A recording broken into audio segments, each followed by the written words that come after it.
क्या आपके घर काम वाली बाई है? या मेड्स तो सभी के घर होती ही हैं, बट मेड को इंस्ट्रक्शंस कौन देता है? The queen of the house, the lady of the house mostly.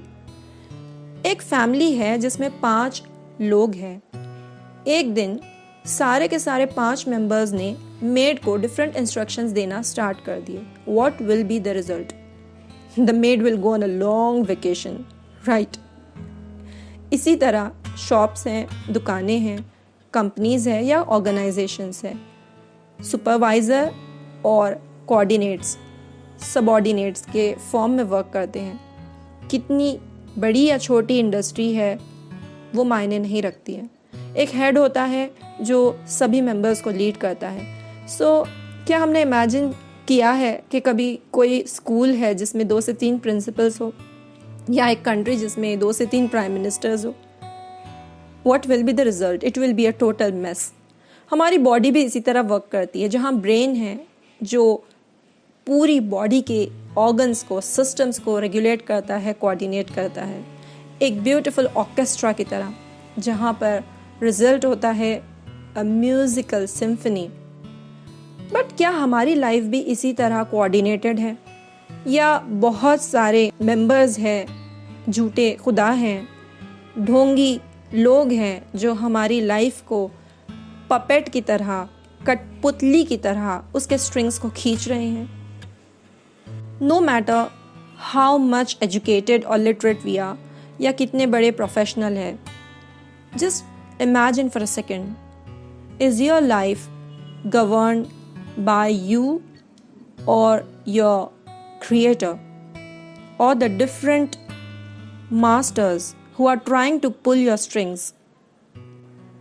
ये मास्टर्स कभी मज़ार, मूरत या पत्थर की शक्ल अपना लेते हैं, बट गेस व्हाट, कि मूर्तें चढ़ावा चढ़ाने को नहीं कहती या कोई काम करने को नहीं कहती। ये तो वो ढोंगी बाबा, संत, पीर या साधु होते हैं जो हमको अलग अलग चढ़ावे चढ़ाने के लिए कहते हैं या काम करने के लिए कहते हैं, उनके सेल्फिश मोटिव्स के लिए। ना, लेकिन सिर्फ यही नहीं है जो ढोंगी बाबा या मूरत बनकर बैठे हैं हमारे ऊपर, बल्कि हमारे अपने सेल्फिश गोल्स, हवस, ego, the materialism, selfish motives और डिज़ायर्स भी है जो खुदा बनकर बैठे हैं, जिनकी वजह से हम अलग अलग काम और कर्म करते चले जाते हैं और उसका नतीजा, कॉन्सिक्वेंसेस भी अपनी लाइफ में भुगतते हैं। और इसके अलावा बहुत सारे ऐसे फॉल्स गॉड्स हैं, चाहे वो हमारे घर में हो, हमारे ख़ानदान में हो, हमारी सोसाइटी में हो, या आर्ट और कल्चर के नाम पे कुछ राइट्स और रिचुअल्स ऐसे, सिविलाइजेशन के नाम पर कुछ ऐसी चीज़ें जो सही है और गलत है, fake standard of living, materialism, business या एडमिनिस्ट्रेशन या पॉलिटिक्स के ऐसे कुछ पावर प्ले, लॉज और रूल्स जिसकी हम सुनते हैं और जो हमको कठपुतली की तरह नचाते रहते हैं। इतनी सारी चीज़ें किसकी सुने? Why not listen to the one who created us, जिसने हमको पैदा किया, जो हमारा निर्माता है।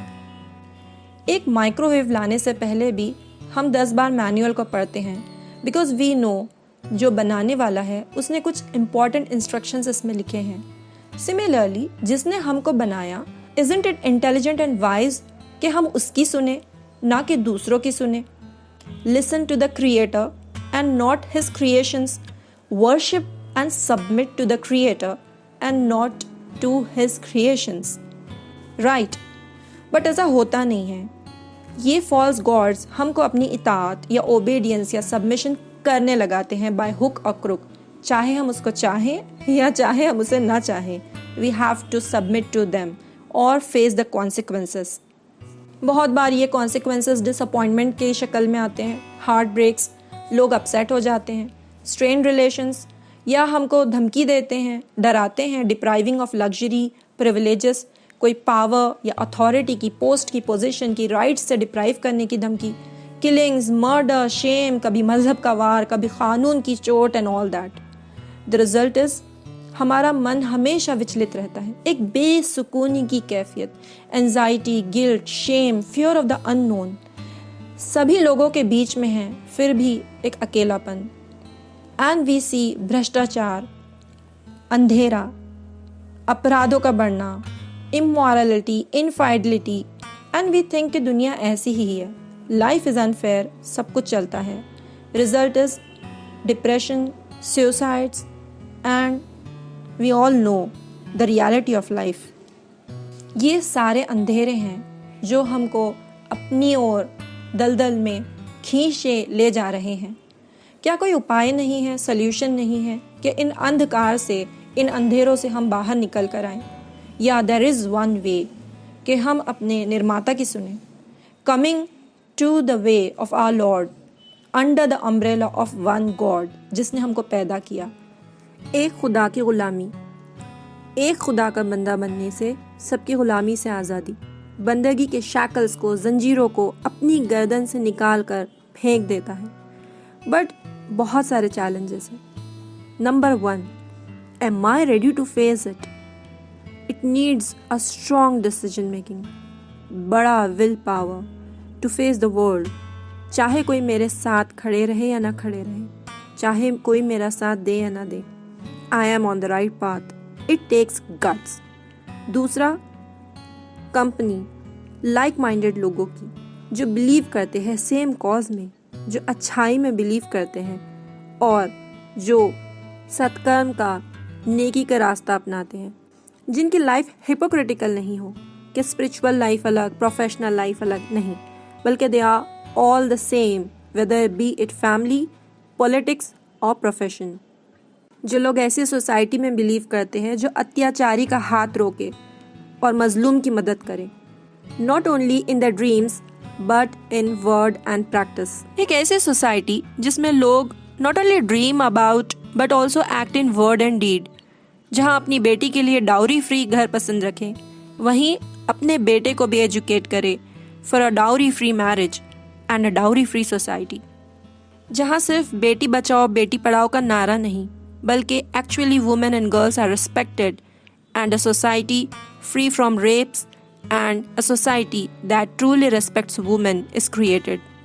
जहाँ करप्शन फ्री कंट्री के सिर्फ नारेबाजियाँ नहीं, बल्कि each individual strives to be honest, चाहे वो दूध वाला हो, सब्जी वाला हो या बड़ा बिजनेसमैन।